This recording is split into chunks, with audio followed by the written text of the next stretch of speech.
ತನ್ನ ಗೋಲೋಕ ಸೃಷ್ಟಿಸಿದ. ಇದರ ಅರ್ಥವೇನೆಂದರೆ ಅವನು ಯಾವುದೋ ಒಂದು ರೂಪದಲ್ಲಿ ಇಲ್ಲೇ ಉಪಸ್ಥಿತನಿದ್ದಾನೆ.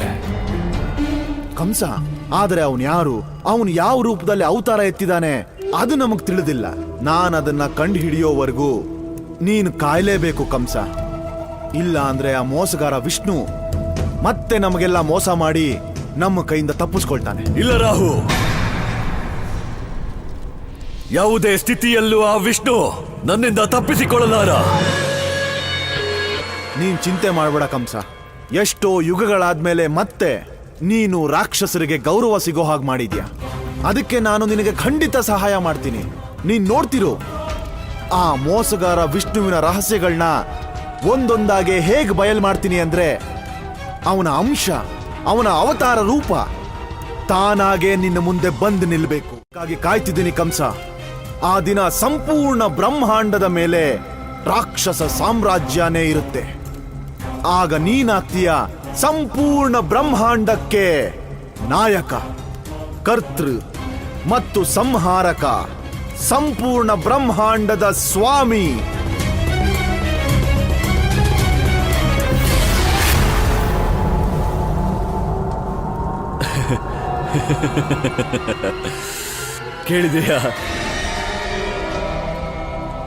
ಕೇಳಿದೆಯಾ ಚಕ್ರಧಾರಿ? ರಾಹು ಹೇಳಿದಂತೆ ಸಂಪೂರ್ಣ ಬ್ರಜಮಂಡಲವನ್ನು ಅಧರ್ಮ ಮಂಡಲ ಮಾಡುವುದಕ್ಕೂ ಮೊದಲು ಹೇಳಿಬಿಡು. ನಾನು ತಾಂಡವ ಮಾಡುವುದಕ್ಕೂ ಮೊದಲು ಹೇಳಿಬಿಡು, ನೀನು ಎಲ್ಲಿ ಅವಿತಿರುವೆ?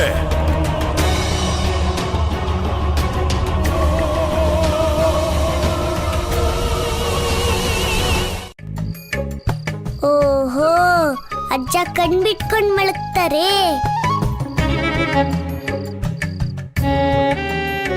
ಅಜ್ಜ ಕಣ್ಬಿಟ್ಕೊಂಡೇ ಮಲ್ಕೋದು. ನಟಿರಿ, ಬೆಣ್ಣೆ ಕದಿಯೋಣ. ಕೃಷ್ಣ, ನಾವಿಷ್ಟು ಚಿಕ್ಕವರು, ಮಡ್ಕೆ ಅಷ್ಟು ಎತ್ತರದಲ್ಲಿ, ನಾವದನ್ನ ಕೆಳಗಿಳಿಸೋದು ಹೇಗೆ? ಗೆಳೆಯರೇ, ಅಮ್ಮ ಹೇಳ್ತಾಳೆ ಒಗ್ಗಟ್ಟಲ್ಲಿ ಬಹಳ ಶಕ್ತಿ ಇದೆ. ಈಗ ನಾವು ಒಟ್ಟಾಗಿ ಪ್ರಯತ್ನ ಮಾಡಿದ್ರೆ ನಮ್ಗೇನ್ ಬೇಕೋ ಅದನ್ನ ಪಡ್ಕೋಬಹುದು.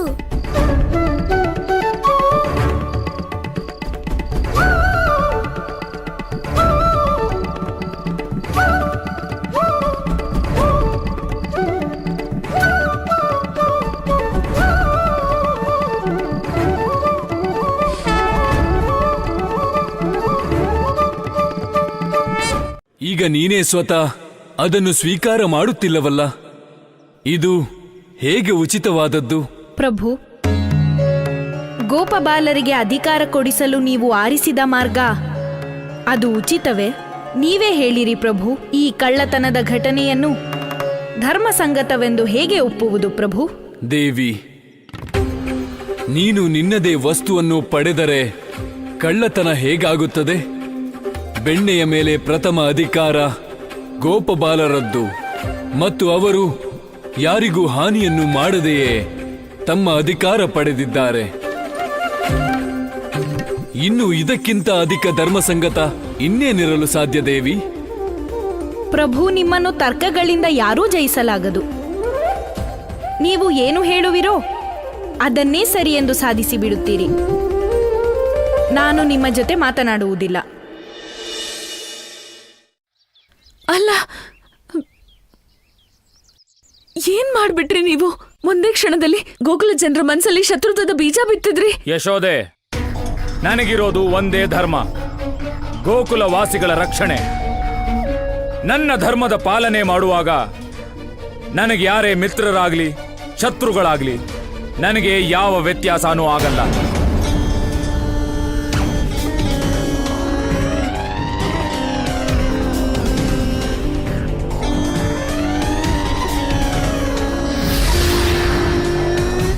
ವಿಷ್ಣು, ನೀನು ನನ್ನ ಅಮೃತ ಪಾನದಿಂದ ತಡೆದಿದ್ದೆ. ಈಗ ನಾನು ನಿನ್ನ ಗೋಕುಲ ಮತ್ತು ಬರ್ಸಾನದ ಜನರಿಗೆ ಶತ್ರುತ್ವದ ವಿಷಪಾನ ಮಾಡಿಸಿದ್ದೀನಿ. ಈಗ ನಾನು ನೋಡ್ತೀನಿ ಈ ಶತ್ರುತ್ವದ ಮಧ್ಯೆ ನೀನು ಎಲ್ಲಿವರೆಗೂ ಔತ್ಕೊಳ್ತೀಯ ಅಂತ.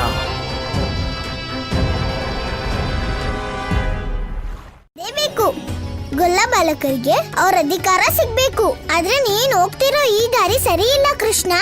ಅದಕ್ಕೆ ನಾನು ಹೋಗ್ತಿದ್ದೀನಿ. ಈ ವಿಷಯ ಊರವ್ರಿಗೆಲ್ಲ ಹೇಳ್ತೀನಿ. ಎಲ್ಲ ಬೆಣ್ಣೆ ನೀನೇ ಕದ್ದಿರೋದು ಅಂತ. ನೀನೇ ಕದ್ದಿರೋದು, ನೀನೇ ಕದ್ದಿರೋದು, ನೀನೇ ಕದ್ದಿರೋದು. ಗೋಪಿಗೆ ನನ್ ಗೊತ್ತಿತ್ತು ನೀನ್ ಹೀಗ್ ಮಾಡ್ತೀಯ ಅಂತ. ಆದ್ರೆ ಮರಿಬೇಡ, ಬೆಣ್ಣೆ ಕದಿಯೋ ಉಪಾಯನ ನೀನೇ ನನ್ಗೆ ಹೇಳಿದ್ದು. ಅದಕ್ಕೆ ತಪ್ಪು ನಂದಲ್ಲ, ನಿಂದೇ ಇವಾಗ.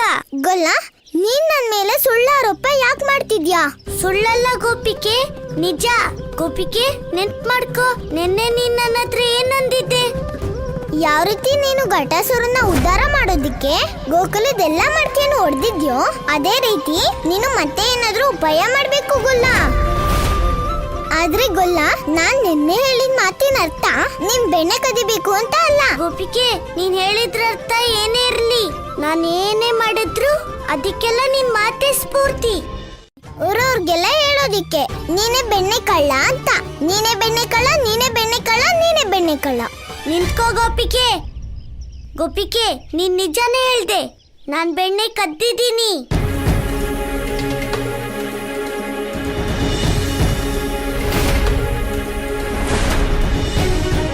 ನಮ್ಮ ಗೋಪ ಬಾಲಕರಿಗೆ ಅಧಿಕಾರ ಕೊಡ್ಸೋದು ಕಳ್ತನ ಆದ್ರೆ ಹೌದು, ನಾನ್ ಬೆಣ್ಣೆ ಕಳ್ಳಾನೆ. ತಮ್ಮ ಕೆಲ್ಸದಲ್ಲಿ ಆಸಕ್ತಿ ಕಳ್ಕೊಂಡಿರೋ ಗೋಪ ಬಾಲಕರಿಗೆ ಹೊಸ ನಂಬಿಕೆ ಮೂಡಿಸಿದ್ದು ಕಳ್ತನ ಆದ್ರೆ ಹೌದು, ನಾನ್ ಬೆಣ್ಣೆ ಕಳ್ಳಾನೆ. ಆ ಅನಾಚಾರಿ ಕಂಸನ್ನ ವಿರೋಧ ಮಾಡೋದ್ ತಪ್ಪಾದ್ರೆ ಹೌದು, ನಾನ್ ಬೆಣ್ಣೆ ಕಳ್ಳಾನೆ. ಗೋಪಿಕೆ, ಎಲ್ಲಾರು ಒಳ್ಳೇದಿಕ್ಕೆ ಆರೋಪನ ನನ್ ಮೇಲೆ ತಗೋತೀನಿ. ನಾನ್ ಬೆಣ್ಣೆ ಕಳ್ಳಾನೆ. ಗುರಿಯೇನೆ ಸಾಧಿಸುವೆ ನಾದ ಬಿಡದೆ ಬೆಣ್ಣೆಯ ನಿಮಗಾಗಿ ಇಂದು ಏನೂ ಬರಲಿಲ್ಲ. ಈಗ ಏನು ತಿನ್ನುವಿರಿ, ಏನು ಕುಡಿಯುವಿರಿ? ಪ್ರತಿದಿನವೂ ಹೀಗೆ ಆಗುತ್ತಿದ್ದರೆ ಆಗ ಹಸಿವಿನಿಂದಲೇ ಸಾಯುವಿರಿ. ಭಗವಂತ ಕಂಸನನ್ನೇಕೆ ನೋಡುವಿರಿ? ನನ್ನದಲ್ಲ, ನಿಮ್ಮ ಹಾಲು ಬೆಣ್ಣೆ ಕಳುವಾಗಿದೆ. ಹೋಗಿ ಬ್ರಜಮಂಡಲಕ್ಕೆ ನೆನಪಿಸಿ ಬ್ರಜವಾಸಿಗಳಿಗೆ ಹಾಲು ಬೆಣ್ಣೆಯ ಮೇಲೆ ಯಾರ ಅಧಿಕಾರವಿದೆ ಎಂದು. ಹೋಗಿ.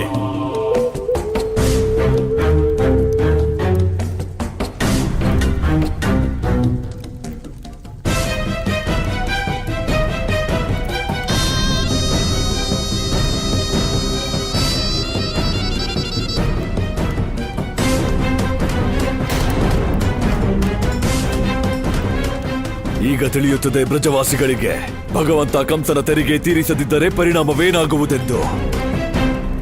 ನಿನಗೆ ಕೃಷ್ಣನೇ ಸಾಕು.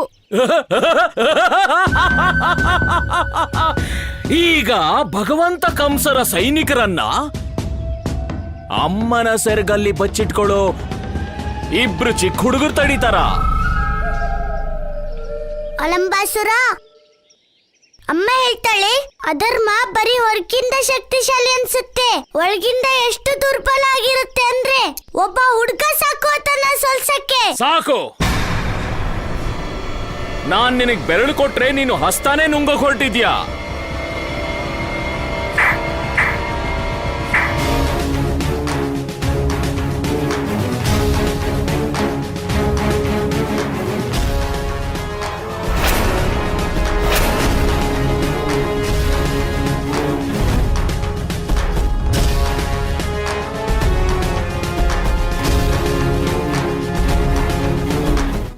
ಮೋಸ ಮಾಡಿ ನನ್ನಿಂದ ತಪ್ಪಿಸ್ಕೊಂಡೆ.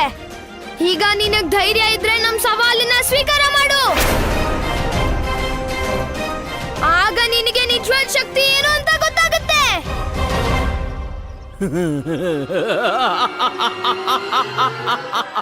ಈಗ ನೀವಿಬ್ರು ಪುಟ್ಟ ಬಾಲಕರು ಭಗವಂತ ಕಂಸರ ವೀರ ಯೋಧರ ಜೊತೆ ಯುದ್ಧ ಮಾಡ್ತೀರಾ? ನೀವಿಬ್ರು ಸಾವು ಬೇಕು ಅಂತ ತೀರ್ಮಾನ ಮಾಡಿದ್ರೆ ನಾನ್ ಯಾರು ಅದನ್ನ ತಡೆಯೋದಕ್ಕೆ ಅಲ್ವಾ?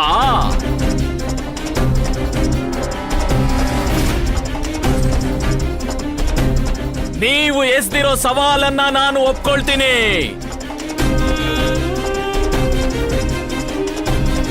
ಬಲ ತುಂಬಿದ ಬಲರಾಮ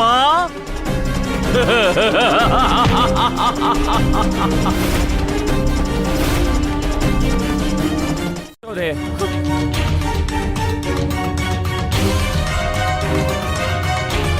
ನಾನಲ್ಲಿ ಬರೋದ್ರಿಂದ ಏನ್ ಲಾಭ? ನಿನ್ ಕೃಷ್ಣ ನಿನ್ ಮಾತನ್ನ ಮಾತ್ರ ಕೇಳೋದು. ಇದೇನಾಗಿದೆ ನಿಮ್ಗೆ? ನಿಮ್ಮ ಕಂದನ್ ಮೇಲೆ ಪ್ರೀತಿನೇ ಇಲ್ಲ ಅನ್ನೋ ಹಾಗೆ ಯಾಕೆ ಮಾತಾಡ್ತಿದ್ದೀರಾ? ಒಬ್ಬ ತಂದೆ ಅಂದ್ಮೇಲೆ ನಿಮ್ಮ ಜವಾಬ್ದಾರಿನೂ ಆಗಿರುತ್ತಲ್ವಾ ಇದು?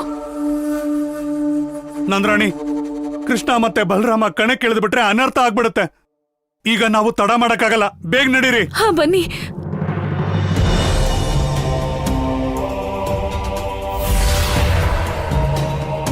ಯಶೋದೆ, ಸರ್ವನಾಶ ಈಗ ತಾನೇ ಶುರುವಾಗಿದೆ. ಈ ಬ್ರಜಮಂಡಲದಲ್ಲಿ ಗೋಕುಲದಲ್ಲಿ ತುಂಬಾನೇ ಪ್ರೀತಿ ಇದೆ ಅಲ್ವಾ? ಎಲ್ಲದಕ್ಕಿಂತ ಮೊದಲು ಇಲ್ಲಿರೋ ಪ್ರೀತಿನ ನನ್ನ ಶಕ್ತಿಯಿಂದ ಅಳಿಸಿ ಹಾಕ್ತೀನಿ, ನಾಶ ಮಾಡ್ಬಿಡ್ತೀನಿ. ಗೋಕುಲದಲ್ಲಿ ಪ್ರೀತಿನೇ ಹುಟ್ಟಬಾರ್ದು. ಅದು ಗಂಡ ಹೆಂಡತಿ ಪ್ರೀತಿಯಾಗಿರ್ಲಿ, ಇಲ್ಲ ತಾಯಿ ಮತ್ತು ಪುತ್ರಂದು. ನೀನೊಬ್ಬ ತಾಯಿಯ ಮಮತೆಯನ್ನ, ಅವಳ ಭಯ ಅಂದ್ಕೊಳ್ಳೋ ತಪ್ಪು ಮಾಡಿದ್ಯಾ?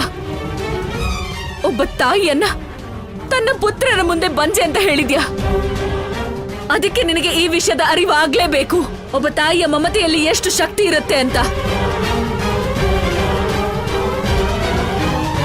ಬಲರಾಮ, ಕೃಷ್ಣ, ನಿಮ್ಮಿಬ್ಬರಿಗೂ ನಿಮ್ಮ ಅಮ್ಮನ ಮೇಲೆ ಆಣೆ, ಇವರಿಬ್ಬರಲ್ಲಿ ಒಬ್ಬ ಯೋಧನು ತಮ್ಮ ಕಾಲ್ಗಳಿಂದ ನಡ್ಕೊಂಡು ಮಥುರೆಗೆ ವಾಪಸ್ ಹೋಗೋ ಹಾಗಿಲ್ಲ. ಕೃಷ್ಣ, ನಿಮ್ಮ ಅಮ್ಮ ಯುದ್ಧಕ್ಕೆ ಅನುಮತಿ ಕೊಡ್ತಾ ಇದ್ದಾಳೆ. ಹೋಗು, ತೋರ್ಸು ಇವರಿಗೆ. ವಿಜಯೀ ಭವ. ಕೃಷ್ಣ ಬಲರಾಮ, ಕೃಷ್ಣ ಬಲರಾಮ, ಕೃಷ್ಣ ಬಲರಾಮ, ಕೃಷ್ಣ ಬಲರಾಮ, ಕೃಷ್ಣ ಬಲರಾಮ, ಕೃಷ್ಣ ಬಲರಾಮ. ನಿಮ್ಮ ಮಾತೆಯೇ ಕೊಡಬಲ್ಲಳು, ಏಕೆಂದರೆ ಒಬ್ಬ ತಾಯಿಯೇ ಇನ್ನೊಬ್ಬ ತಾಯಿಯ ಭಾವನೆಯನ್ನು ಸರಿಯಾಗಿ ಅರ್ಥ ಮಾಡಿಕೊಳ್ಳುವಳು. ಮಾತೆ, ದೇವರ್ಷಿ, ತಾಯಿ ಮತ್ತು ಪುತ್ರನ ಮಧ್ಯೆ ಇರುವ ದೊಡ್ಡ ಆಧಾರ ಸೂತ್ರವೆಂದರೆ ತಾಯಿಯ ಮಮತೆಯ ಮಡಿಲು. ಅದೇ ಮಡಿಲಿನ ನೆರಳಲ್ಲಿ ಒಂದು ಸಂತಾನದ ವಿಕಾಸವಾಗುತ್ತದೆ. ಅದೇ ಮಡಿಲಿನ ಆಶ್ರಯದಲ್ಲಿ ಸಂತಾನವು ತನ್ನ ತಾಯಿಯಿಂದ ಸಂಸ್ಕಾರ ಪಡೆಯುತ್ತದೆ. ಒಬ್ಬ ತಾಯಿ ಎಲ್ಲವನ್ನು ಸಹಿಸಿಕೊಳ್ಳುತ್ತಾಳೆ ದೇವರ್ಷಿ, ಆದರೆ ತನ್ನ ತಾಯ್ತನದ ಮೇಲಾಗುವ ಆರೋಪವನ್ನು ಎಂದಿಗೂ ಸಹಿಸುವುದಿಲ್ಲ. ಇಂದು ಪಾಪಿ ಕಂಸನ ಜನರು ಮಾತೆ ಯಶೋದೆಯ ಮಾತೃತ್ವದ ಮೇಲೆ ಆರೋಪ ಮಾಡುವ ಪ್ರಯತ್ನ ಮಾಡಿದ್ದಾರೆ. ಈಗವರು ಅದರ ಪರಿಣಾಮ ಎದುರಿಸಲೇಬೇಕು ದೇವರ್ಷಿ. ಸತ್ಯವಚನ ಮಾತೆ, ಸತ್ಯವಚನ. ಕೃಷ್ಣ ಬಲರಾಮ, ಕೃಷ್ಣ ಬಲರಾಮ, ಕೃಷ್ಣ ಬಲರಾಮ, ಕೃಷ್ಣ ಬಲರಾಮ, ಕೃಷ್ಣ ಬಲರಾಮ. ಈಗ ಬಂತಲ್ಲ ಕಳೆ.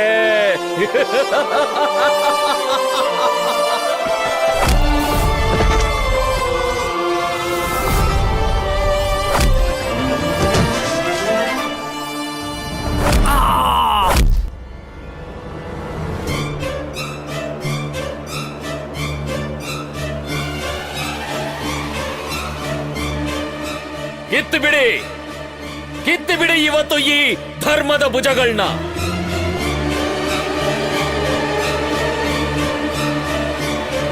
ಕೃಷ್ಣ ಬಲರಾಮ, ಕೃಷ್ಣ ಬಲರಾಮ, ಕೃಷ್ಣ ಬಲರಾಮ, ಕೃಷ್ಣ ಬಲರಾಮ, ಕೃಷ್ಣ ಬಲರಾಮ, ಕೃಷ್ಣ ಬಲರಾಮ, ಕೃಷ್ಣ ಬಲರಾಮ. ಏನ್ ನಾಚಿಕೆಟ್ಟವ್ರೆ?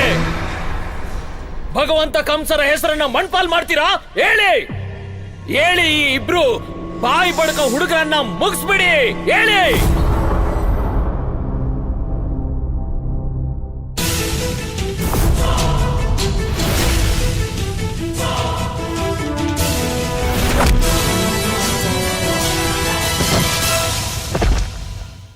ಕೋಮಲತೆಯಲೇ ಬಹುಬಲವಿಹುದು, ನೋಡುತ್ತ ಗೋಕುಲ ಕಣ್ದುಂದಿಹುದು. ಭಯದಲೆ ಭಯವನು ಗೈಯುತ ಹನನ. ಆಲಂಬಾಸುರ, ಕರ್ಕೊಂಡು ಹೋಗು ನಿನ್ನ ಈ ಅಶಕ್ತ ಯೋಧರನ್ನ. ನೋಡುತ್ತ ಕೃಷ್ಣನು ತಾ ಪ್ರಭುವ. ಮುಂದಿನ ಬಾರಿ ಗೋಕುಲಕ್ ಬರುವಾಗ ನಿನ್ನ ಅಹಂಕಾರನ ಮಥುರೆಯಲ್ಲೇ ಬಿಟ್ಬಾ. ಪುಳಕವ ತಳೆದು ನಡೀರಿ. ನಾರಾಯಣನನು ನುತಿಸಿದಳೊಲಿದು.